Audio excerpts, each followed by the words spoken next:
వాటి ఫలితాలను రాష్ట్ర ఎన్నికల అధికారులు ప్రకటించడం జరిగింది. ఈ పంచాయతీరాజ్ ఎన్నికలను ప్రశాంతంగా, ప్రజాస్వామ్యబద్ధంగా, ఎక్కడ అధికారిక లోటుపాట్లు లేకుండా నిర్వహించినందుకు ప్రభుత్వ సిబ్బందిని రాష్ట్ర ప్రభుత్వం తరఫున మనస్ఫూర్తిగా నేను అభినందిస్తున్నా. అదేవిధంగా కాంగ్రెస్ పార్టీ కార్యకర్తల్ని, తెలంగాణ ప్రజలను కష్టపడ్డందుకు కార్యకర్తల్ని, కాంగ్రెస్ పార్టీని ఆశీర్వదించినందుకు తెలంగాణ ప్రజలకు కాంగ్రెస్ పార్టీ పక్షాన వారికి కృతజ్ఞతలు తెలియజేస్తున్నాను. డిసెంబర్ 7, 2023 నాడు ప్రజాపాలన బాధ్యత చేపట్టి డిసెంబర్ 7, 2025 నాటికి 2 సంవత్సరాలు పూర్తి చేసుకున్న సంబరాలు జరుపుకోవడమే కాకుండా 2 సంవత్సరాలు పూర్తయిన సందర్భంలో స్థానిక సంస్థల ఎన్నికలు తెలంగాణ రాష్ట్రంలో నిర్వహించడం జరిగింది.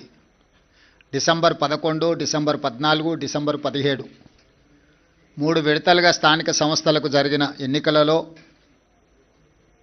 అద్భుతమైన ఫలితాలను కాంగ్రెస్ పార్టీ సాధించింది. ఇందుకు కష్టపడ్డ కార్యకర్తల్ని 2 సంవత్సరాల తర్వాత తిరిగి స్థానిక సంస్థల ఎన్నికల రూపంలో ప్రజల దగ్గరికి వెళ్తే ప్రజలు సంపూర్ణమైన విశ్వాసం మా ప్రభుత్వం మీద ప్రకటించి మమ్మల్ని ఆశీర్వదించినందుకు కాంగ్రెస్ పార్టీ శాసనసభ పక్షాన ప్రజలకు ఎల్లవేళలా అందుబాటులో ఉండి విశ్వసనీయ పాత్రులుగా ప్రజా సమస్యల్ని పరిష్కరిస్తామని చెప్పి ఈ సందర్భంగా తెలియజేస్తున్నాను. మీకు అందరికీ తెలుసు, వివిధ రకాల విశ్లేషణలు, వివిధ రకాల పత్రికలలో ప్రకటనలు, రాజకీయ నాయకులు వాళ్ళ పార్టీలకు సంబంధించిన వివరాలను చాలా సందర్భాలలో అన్వయించడం, విశ్లేషించడం, వివరించడం జరిగింది.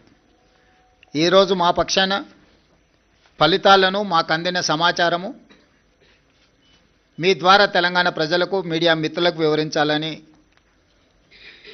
మంత్రివర్గం అందరం కలిసి తీసుకున్న నిర్ణయం ప్రకారము 12,702 గ్రామ పంచాయతీల ఫలితాలలో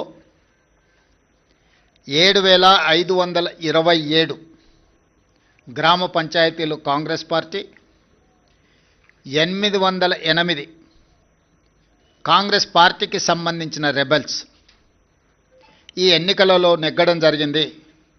మొత్తానికి 8,335 గ్రామ పంచాయతీలు 66% ఫలితాలను కాంగ్రెస్ రెబెల్స్ ఈ ఎన్నికలలో మేము సాధించడం జరిగింది.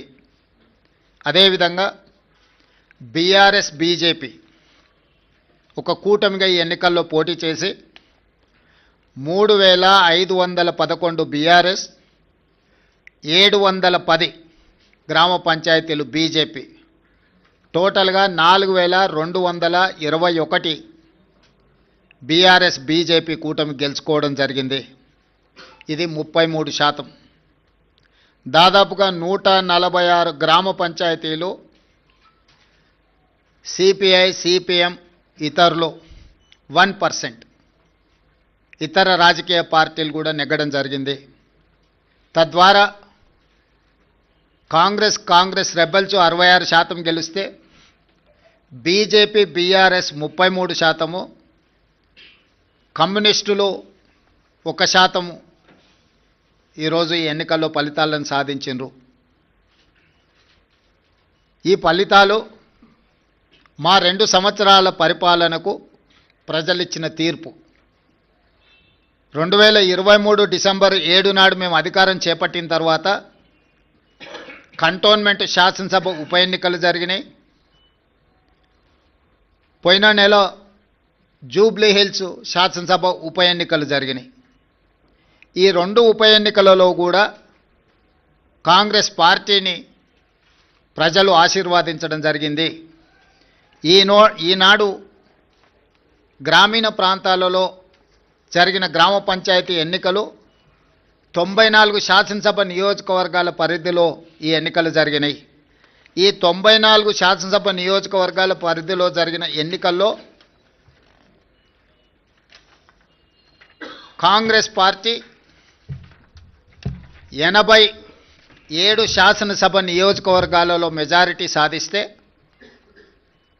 బీఆర్ఎస్ 6 శాసనసభ నియోజకవర్గాలలో మెజారిటీ సాధిస్తే బీజేపీ 1 శాసనసభ నియోజకవర్గంలో మెజారిటీ గ్రామ పంచాయతీలు సాధించుకోవడం జరిగింది.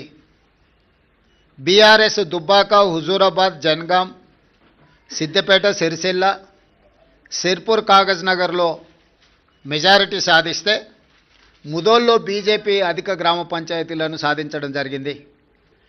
94 శాసనసభ నియోజకవర్గాలలో స్థానిక సంస్థల ఎన్నికలు జరిగితే కాంగ్రెస్ పార్టీ 87 శాసనసభ నియోజకవర్గాలలో అత్యధిక స్థానాలను సాధించడం ద్వారా 2023 నాడు మేము సిపిఐ కలిసి సాధించిన 65-66 శాసనసభ నియోజకవర్గాలతో పోలిస్తే ఇప్పుడు ఇంకొక 21 శాసనసభ నియోజకవర్గాలు అధికంగా గెలవడం జరిగింది. బీఆర్ఎస్ నాయకులు ఉప ఎన్నికల సందర్భంగా రెఫరెండం అన్నారు. వాస్తవంగా పట్టణ ప్రాంతంలో ఉన్న 26 శాసనసభ నియోజకవర్గాలలో జనరల్ ఎలక్షన్లో మేము ఒక్క సీటు కూడా సాధించలే. కానీ జరిగిన 2 ఉప ఎన్నికలు హైదరాబాదు మహానగర పరిధిలో జరగడంతో ఆ 2 నియోజకవర్గాలలో కూడా ఈ 26 మహానగర పరిధిలో ఉన్న శాసనసభ నియోజకవర్గాలలో ఉప ఎన్నికలు జరిగిన 2 శాసనసభ నియోజకవర్గాలలో ప్రజలు తీర్పిచ్చారు. స్థూలంగా నేను చెప్పదలుచుకున్నది రాష్ట్ర స్థాయిలో అది పట్టణ ప్రాంతం కావచ్చు, గ్రామీణ ప్రాంతం కావచ్చు, ఈ 2 సంవత్సరాలలో జరిగిన ప్రతిష్టాత్మకమైన ఎన్నికలలో మా ప్రభుత్వానికి విస్పష్టంగా ప్రజలు ఆదరించి గౌరవించి అత్యధిక స్థానాలను కట్టబెట్టినరు. దీనికి ప్రధానమైన కారణం పేదల